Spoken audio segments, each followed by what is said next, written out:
Today's story is called The Turkey Who Came to Dinner.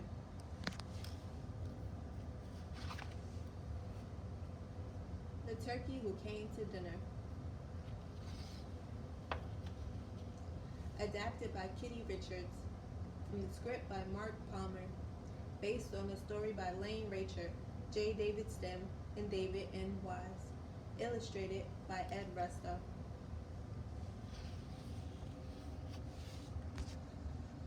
It was Thanksgiving Day at the Pickles home. Everyone was busy.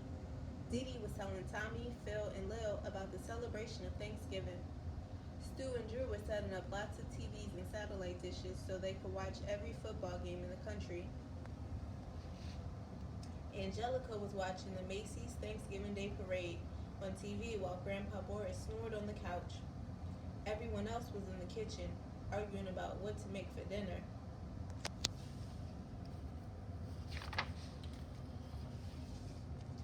Ding dong. Dee Dee answered the door. It was Chucky and his dad. Why do you guys got feathers on your heads? Chucky asked the other Rugrats. We're playing Naked American, said Tommy. He put a feathered headdress on Chucky.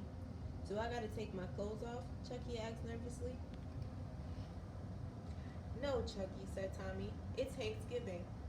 Who's Thanksgiving? Chucky wanted to know. It's not a person, Chucky, Tommy explained. It's the day we have a big dinner with our family and friends, and remember how happy we are. So the Rugrats sat down for a tasty make-believe Thanksgiving dinner of Reptar cereal and also some crackers they found under the couch.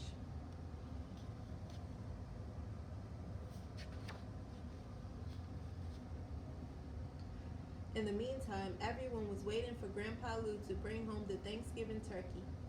He soon came back with a bag. He reached in and pulled out a trophy. Pop, cried Dee Dee. You did buy our turkey, didn't you? I did better than that, said Grandpa Lou. I won a turkey. They said it'd be here by 4 at the latest. 4 o'clock? That was way too late. Dee Dee, Manka, Charlotte, Betty, and Howard hopped in the car and raced to the grocery store. They needed a turkey right away.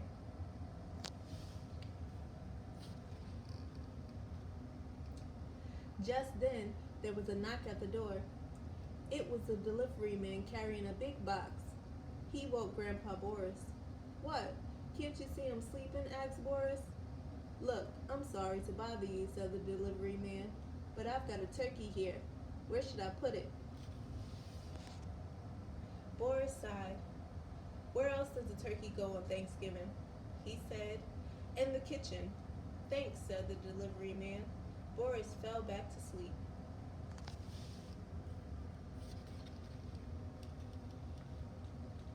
The Rugrats followed the delivery man in the kitchen.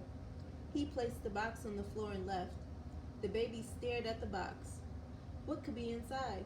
Chucky screwed up his courage and took a peek. A pair of beady black eyes looked back at him. There's something in that box, Chucky whispered as he quickly backed away. Tommy toddled over and knocked on the box. Hello, he said. The box began to shake. Suddenly, a flapping goblin creature burst out. Ah! The Rugrat screamed.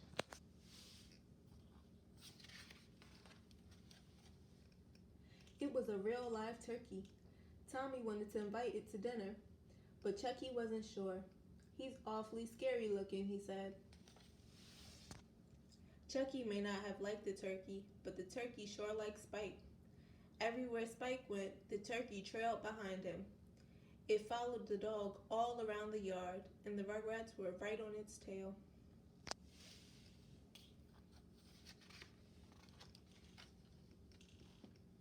Just then, Angelica appeared. What are you doing with that turkey? She asked. We're trying to ask him to come to our dinner, said Tommy. Oh, he's coming to dinner all right, said Angelica. He's gonna be dinner. The Rugrats gasped. You were supposed to say thank you to your friends on Thanksgiving, not eat them. We've got to get him out of the yard, said Tommy. I think he's a bird.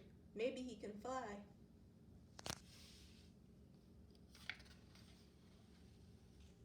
Meanwhile, Grandpa Boris finally woke up. Grandpa Lou had found the empty box and wanted to know where his turkey was. A delivery man came a little while ago, explained Boris.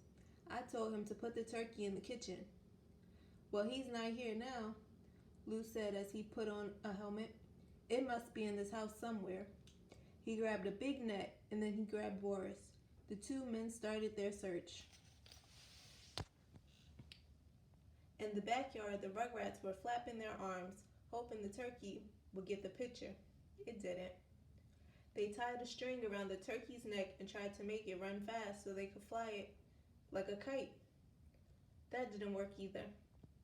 Finally, the babies put the bird on one end of the teeter-totter and jumped on the other end, but it was no use. The turkey would not fly away.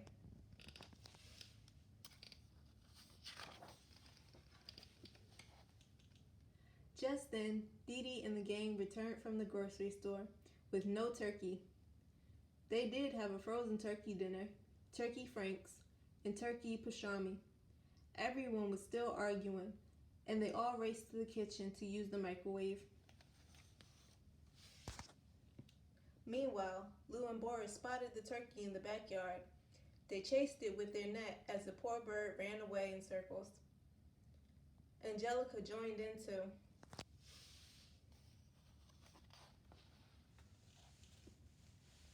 Suddenly, Angelica tripped. Boris and Lou jumped over her and landed on one end of the teeter-totter. At the same time, the turkey landed on the other end. Gobble, gobble, gobble, squawked the frightened bird as it flew through the air, flapping its wings. It looked like the turkey was going to make it when it flew right into the tower of satellite dishes. Crash! The dishes toppled to the ground. So did the turkey. In the living room, every TV set had been tuned to one very exciting football game. Stu and Drew were on the edge of their seats. Suddenly, all the TVs fizzled out. In the kitchen, the microwave with all the food inside exploded.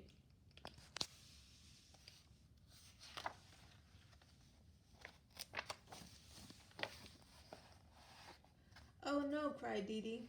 The kids. Everyone ran outside. There was no need to worry. The Rugrats were fine. But what about the turkey? Everyone held their breath. Finally, under the pile of satellite dishes, something moved. The turkey popped his head out. The Rugrats smiled. Their new friend was okay. That thing ruined our football game, shouted Stu. It ruined our dinner, added Betty. Everyone murmured in agreement. Well, dinner's not quite ruined, said Drew. We've still got turkey. All the grown-ups took a step toward the frightened bird. The Rugrats held hands and formed a line to protect the turkey.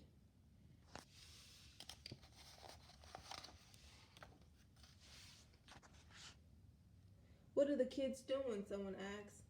Maybe they think we want to eat it, Chaz said. Well, don't we? It ruined our Thanksgiving, said Betty. Finally, Dee Dee spoke up. No, she said. This turkey didn't ruin our Thanksgiving. We did. We spent the whole day arguing about what to eat and what to watch. Thanksgiving isn't about football or food or parades. Thanksgiving is about family and friends. Everyone looked around sheepishly. They knew Dee Dee was right. Boris broke the silence. Friends, I like, but are we going to eat? Everything is kaput, he said. So Tommy shared his Thanksgiving dinner. Everyone feasted on Reptar cereal and milk. Spike even shared his food with the turkey. It was a Thanksgiving no one would soon forget.